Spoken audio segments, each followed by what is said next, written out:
Welcome to a brief overview on how to hire freelance workers for small businesses and large businesses, I suppose.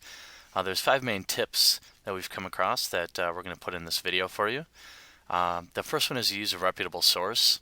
That is how to find your freelance workers. So Elance, Odesk, or Guru.com are all reputable places. And avoid places you're not familiar with, or places like Digital Point, where there's some good workers there, but a lot of unsavory people as well.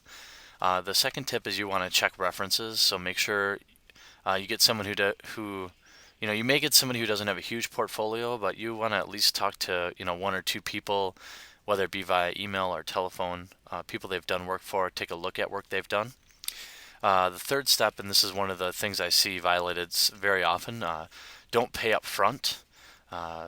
Best case scenario, you get somebody who's not on a deadline and it may take longer than you want for them to get the job completed. Worst case scenario is they take your money and run. So typically what works the best, if it's a project that you must pay something up front, agree to do half up front and half upon completion.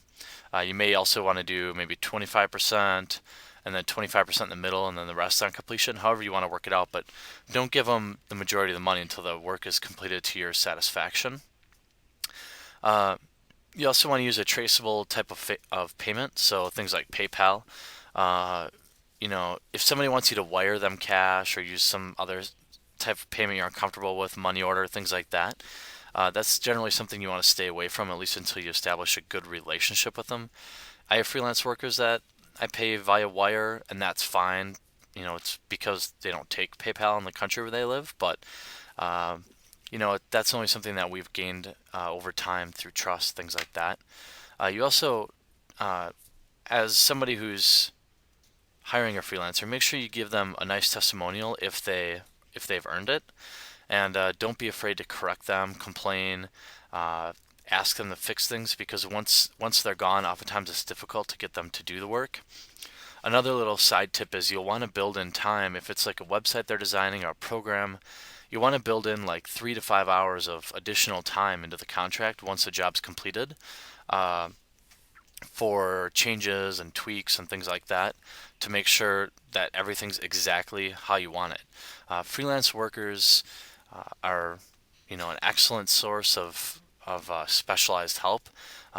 It's a misconception when people use the word outsourcing that they automatically assume it's somebody in a different country, or India obviously is the most popular area, but we use freelance workers here in the US and all over the world, and it doesn't always have to be in India. It's just about getting somebody who's the most talented, who knows the most about the job, and who can do it the most affordably.